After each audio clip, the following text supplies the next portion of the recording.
교과 해설 방송 말씀의 자리에 오신 성도 여러분 반갑습니다. 이번 주에는 2026년 제3기 고린도전후서 교과의 제4가를 교회 안의 죄라는 제목으로 함께 묵상합니다. 고린도 교회 안에 있었던 죄들을 통해 오늘 우리 교회와 또 우리 개인의 삶 속에 있는 죄의 문제를 어떻게 처리해야 하며 또 어떻게 극복할 수 있는지 답을 함께 찾아보겠습니다.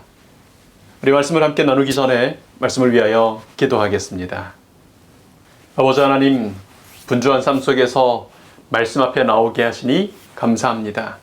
약속하신 성령 하나님 임재하셔서 말씀을 깨닫게 하시고 오늘 저희 속에 저희들의 교회 안에 있는 죄들을 깨닫게 하여 주시옵소서.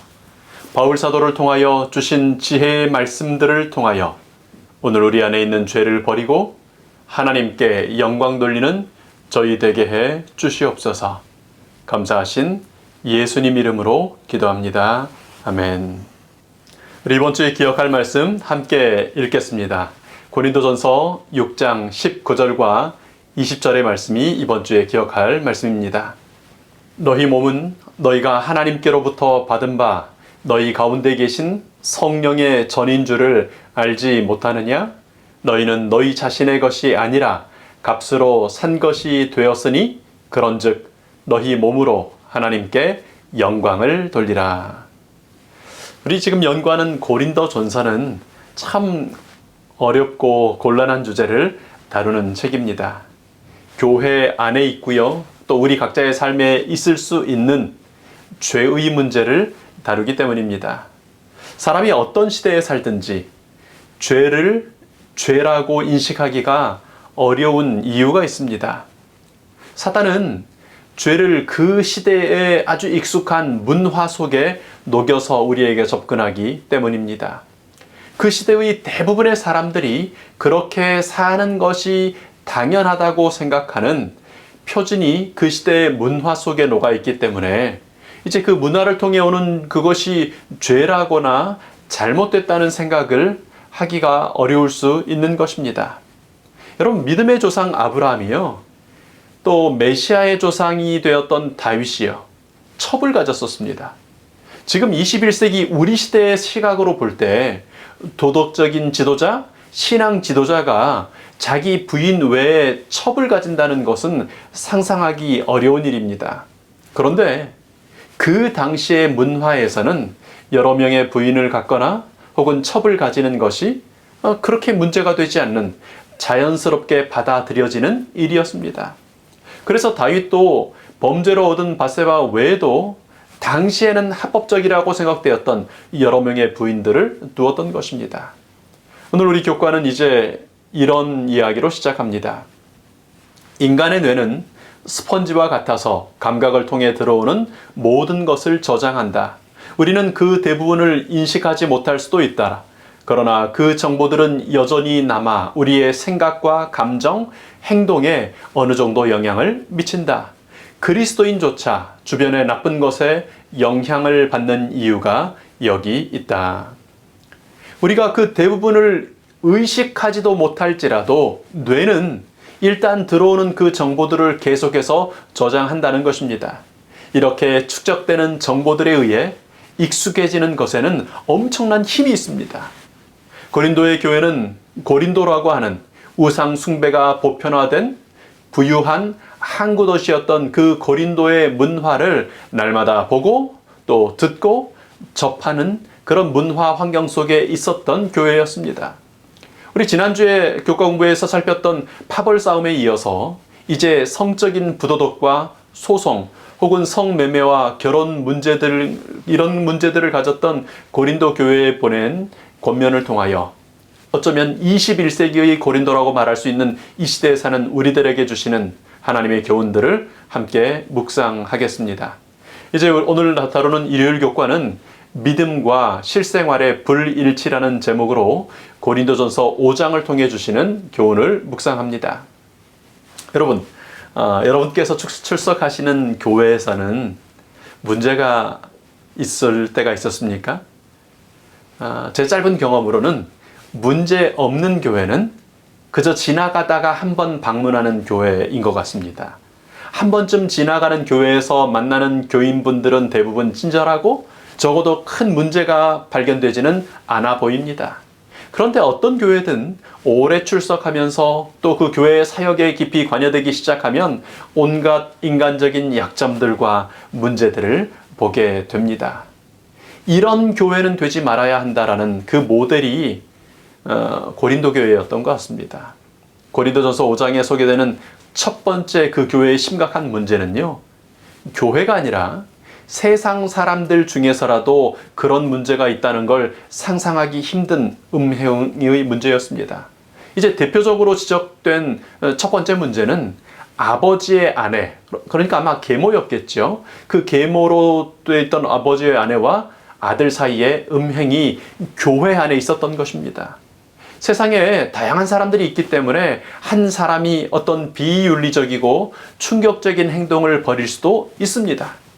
그런데 문제는 그런 죄가 있었을 때 교회가 보인 반응이었습니다. 우리 고린도전서 5장 2절의 말씀입니다. 그리하고도 너희가 오히려 교만하여져서 어찌하여 통한이 여기지 아니하고 그 일 행한 자를 너희 중에서 쫓아내지 아니하였느냐. 믿음이 약한 어떤 사람이 심각한 죄를 지을 수 있습니다. 그런데 문제는 교회 전체가 그 죄에 대하여 슬프게 여기지 않고 통한이 여기지 않고 그 죄 지은 사람에 대한 적절한 조치를 취하지 않았다고 하는 것이 문제였던 것입니다. 6절에는 너희의 자랑하는 것이 옳지 않도다라고 지적합니다. 계모와의 근친상간을 했으면 회개하지 않고 지나가는 것입니다. 그런데 교회는 그 죄를 심각하게 여기고 잘못됐다고 정죄하고 또 지적하지도 않았습니다. 더군다나 그런 음란한 죄에 대하여 자랑하기까지 합니다. 바울은 계모를 범한 이런 죄는 세상에서도 흔히 있는 죄가 아닌 심각한 것이라고 지적합니다.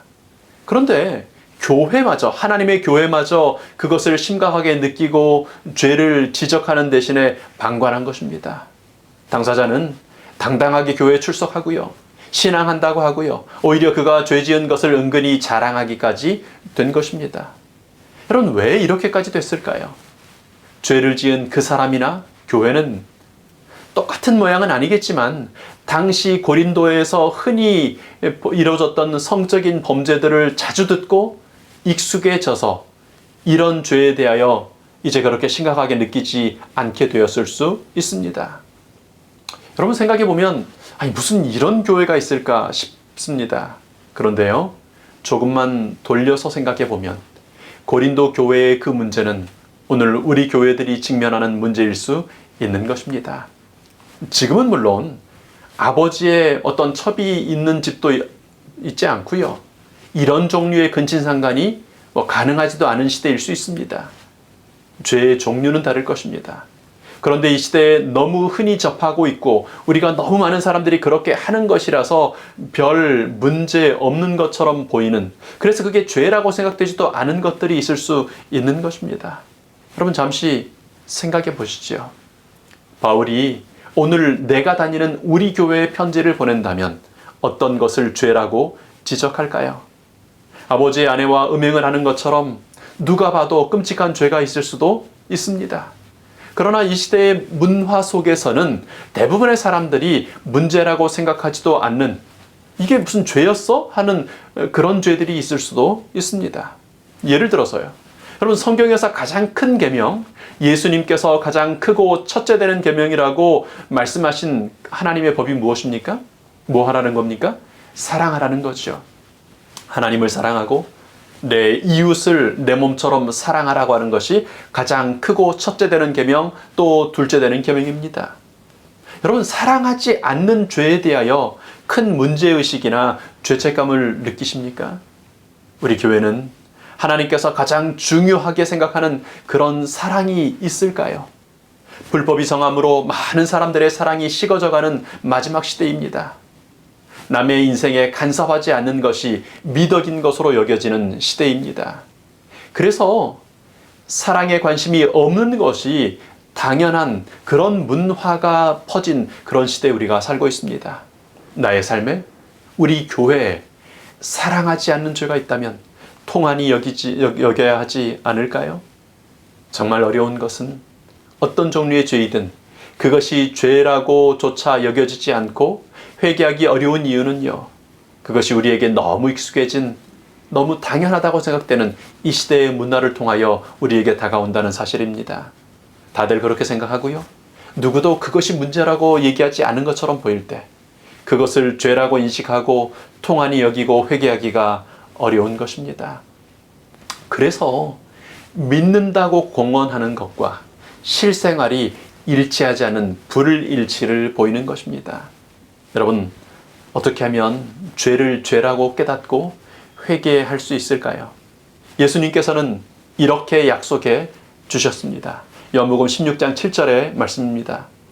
그러나 내가 너희에게 실상을 말하노니 내가 떠나가는 것이 너희에게 유익이라. 내가 떠나가지 아니하면 보혜사가 너희에게로 오시지 아니할 것이요 가면 내가 그를 너희에게로 보내리니 그가 와서 죄에 대하여 의에 대하여 심판에 대하여 세상을 책망하시리라. 예수님 보내시는 성령께서 오시면 죄에 대하여 책망해 주시겠다고 약속하셨습니다. 우리에게 너무 익숙해서 문제가 아니라고 생각했던 그것이 죄라는 사실, 사실은 우리를 죽이고 하나님에게서 멀어지게 하는 그것이 죄라고 하는 사실에 대하여 깨닫게 해 주시고 슬퍼하게 해 주신다는 것입니다. 성령께서 그렇게 하시는데요, 성령께서는 하나님의 말씀을 통해 역사하십니다. 성령의 검은 곧 뭐라 그랬죠? 하나님의 말씀이라고 하셨습니다. 사실 고린도 교회의 그 큰 문제도 누군가가 레위기서에 적혀있는 하나님의 말씀을 읽고 성령님의 깨닫게 하심을 받아들였다면 그것이 죄라는 것을 정말 쉽게 인정하게 되었을 것입니다. 레위기 18장 8절에 이런 말씀이 있습니다. 너는 내 아버지의 아내의 하체를 범하지 말라. 이는 내 아버지의 하체니라. 성경 말씀을 연구하는 것은 성령님의 음성을 듣는 것입니다. 오늘 우리는 고린도 전서를 통해 주시는 성령님의 음성을 듣고 있습니다. 이번 한 주를 사시면서 내 삶에 있는 죄, 우리 교회에 있는 죄가 무엇일까 말씀에 비추어 생각해 보시기 바랍니다. 성령님께 여쭈시기 바랍니다. 성령님을 구하시기 바랍니다. 성령 하나님, 저의 죄, 우리의 죄를 보여주십시오. 죄에 대하여 책망해 주십시오. 제 삶에 있는 죄를 보여주셔서 우리 교회에 있는 죄를 깨닫게 해주셔서 저희가 그것을 죄라고 느끼고 통한이 여기며 십자가 보혈 앞에 그 죄를 내어놓을 수 있도록 보여주시고 깨닫게 해 주시옵소서. 그래서 그 죄를 슬퍼하게 하시고 통한이 여기게 하시고 죄를 버리게 해 주시옵소서. 여러분, 믿음과 실생활이 일치되는 말씀의 사람들, 성령의 사람들 되시기를 축원합니다. 기도하겠습니다. 아버지 하나님, 오늘 저희에게 말씀을 주시고 성령 하나님 보내어 주셔서 감사합니다. 고린도 교회의 죄에 대하여 살폈습니다. 2000년 전 그 사람들뿐 아니라 21세기의 고린도에 사는 저희도 그런 죄의 유혹과 익숙함 속에 삽니다. 저희도 모르게 익숙해진 죄를 깨닫게 하시고 버리게 하심으로 용서함 받고 믿음과 실생활이 일치하는 교회 되게 하여 주시옵소서. 감사하신 예수님 이름으로 기도합니다. 아멘.